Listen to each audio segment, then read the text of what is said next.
I mean, we made enough plays. They weren't always pretty, but anytime you get a sizable lead, you know a team's going to make a run at some point. But I was proud of our guys that we were able to get enough stops, make the right play most of the time to hold them off. But it's good to be able to learn from a win.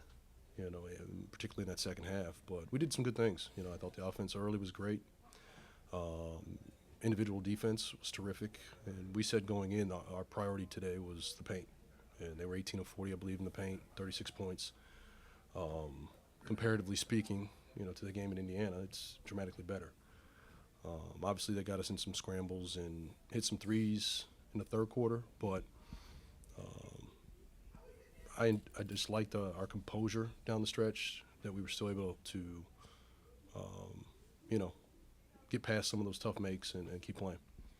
Kuz and Poole were obviously big down the stretch, but to the composure point, how important was Tyus He was big. Yeah, he was big. He was big all game. Made some great calls on the fly. Even they started to make some runs throughout the game, and we were able to kind of keep it a double digit for the most part. He was it was great to see him kind of quarterback the offense and do so without turning the ball over. Wes, you discussed the defense, but just how much different was it tonight versus the opener? It was much better. Honestly, it was. I think just overall disposition was better. You could tell guys were locked in. It wasn't perfect, but I thought we were, in the right spots most of the night. And when you do that, you give yourself a chance. 12 threes in the first half is a pretty good number. How were you able to get hot in the first half? Well, some of it was ball movement, and we were able to get some stops, and that helps. You get out and then attack early in the possession, puts a lot of pressure on the defense. So, I think that ball movement is key. And at times we got away from that, and I think that's what kind of bogged us down at times. But I liked our aggressiveness as far as hunting those threes, particularly early in the possession. But our spacing, kind of allowed for it. Corey Kispert in the first half, doing what he did offensively, what was it that got him into that terrific rhythm? Once again, he was aggressive, and that's been something we've preached and kind of implored him to do all summer. I don't think he understands make or miss. Those are good shots for us, but it puts so much pressure on the defense, and it's going to open up something for him or one of his teammates. This is your first home game of the new season.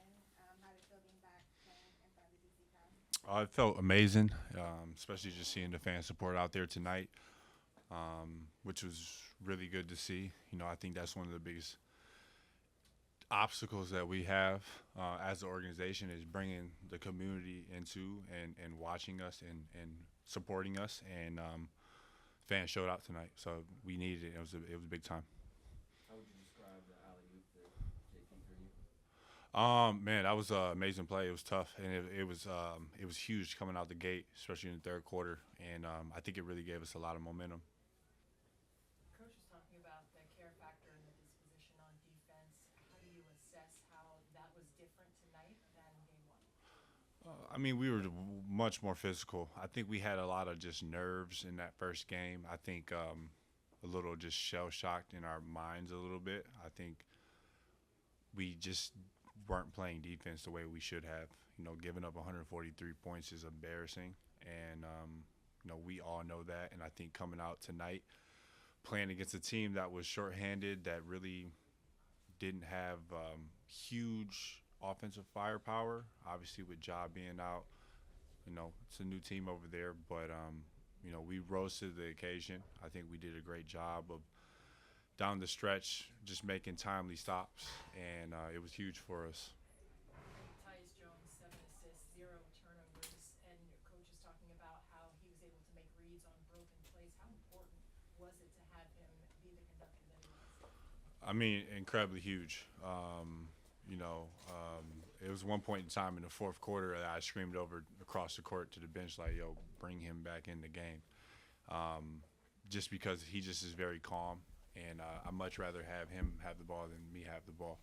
Just put me in scoring position instead of handling the ball. So it was great. Obviously, he's a huge domino for us, and 7 assists, 0 turnovers. That's just what he's done his entire life. So. In terms of bringing fans back to the arena, how important was it to have a much better effort and win after the opener? I mean, huge, especially after the opener. And, you know, it's new times in D.C. It's a new era. Obviously, having a new front office, new faces around.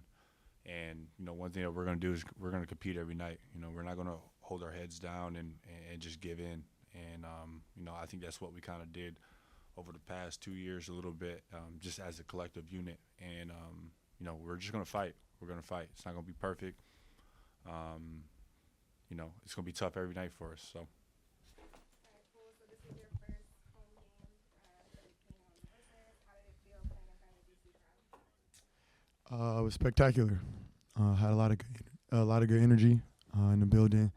We fed off that as a team. Got a big win today against a really good team. A lot of people came out, so it was a really good experience. We asked Kuz about the alley-oop. Just what was your perspective on that play? I knew I was throwing it the entire time. It was a 2-on-1 fast break. We got a really good steal. Tyus got it out right away to Denny, and Denny did a pass, no dribble. So it was a 2-on-1. I knew Desmond wasn't more athletic than Kuz. Just tried to put it up by the rim, and he was able to get an and one. Pretty big play. And just how important was it to bounce back from the opener and the way that you guys lost that game? I mean, it's 82 of them, so you can't think about a loss or something that you got 3 days ago, 3 days prior. You got to focus on the next one, go to the drawing board, get better, execute how we did tonight. Like I said, with this one, same exact thing. We got another game on Monday. Go to the drawing board, get better from it, you know, keep going. Assess the care factor and disposition on the defensive end tonight, and how to be able to sustain that moving forward. What will that take? Experience, just time, reps, playing out there with a new group. We had a lot of different talented guys on the court, finding ways to be cohesive, be natural, communicate. It just comes with reps, experience. So we felt a little bit more comfortable than we did the first game. Next game we'll feel even more comfortable, and we just got to kind of, you know, ride that train. And Tyus Jones was very efficient with 7 assists, 0 turnovers. And Yeah. Coach was talking about how he was able to settle the offense down when plays broke down. How important was that to have his poise and composure in the game? Yeah, it's huge. It'll be huge for us all season. I think that's a really good reason on why we acquired him.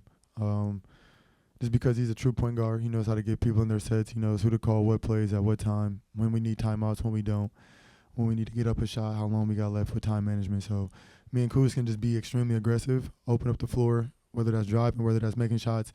We got Corey who can run the perimeter, also be a really good cutter, and then Denny who can get up and down and transition with Gaff on the backside. So we had a really good lineup. We got a really good group of guys. Tyus is leading that way in terms of putting us in the right positions and just continue to play off each other. Jordan, congrats on the win. I saw you post on your Instagram story last week, 𝗙𝗢𝗟𝗡, Yeah. local DMV What you know about artist. KP? I'm very familiar with KP. Yeah, Is that a part of the way that you're, you know, ingratiating yourself with the DMV culture and the lifestyle? most definitely. Most definitely. I mean, you gotta be fully embraced here.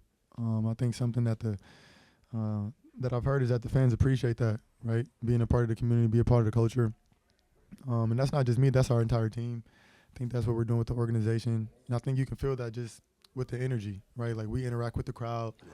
We need the crowd. Let's turn them up. Everybody's coming with good excitement. They want to see good basketball, but you know, even pregame music, all of that matters. Get us going into the game. Local artists, you'll hear a lot of DMV, a lot of DC artists all throughout the year. So it's a good catch. And then from a basketball standpoint, obviously you didn't get off to the start that you wanted to. What kept you dialed in and keeping the shots falling? I'm not stopping. I see. I mean, you just got to keep going. Luckily, I'm in a position. I think Kuz also realizes that in order for us to win games, we got to be aggressive. I mean, of course, we want to go out there and make all of our shots, right? But that's what makes us so special is that we got the freedom, the green light to be aggressive all game. And I think that's just tough for the defense. With Tyus being out there, being able to facilitate how he does. I mean, I think we would all love to start 10 for 10, 11-11, but we're also good enough players to know that we'll be going at it all game. We'll find ways to get to our spots, get to our shots. We'll click at the right time. It's 82 games, so obviously every game isn't going to be perfect, but you got two dogs, two killers out there with the rest of a lot of killers on that team too, so it'll be exciting to watch.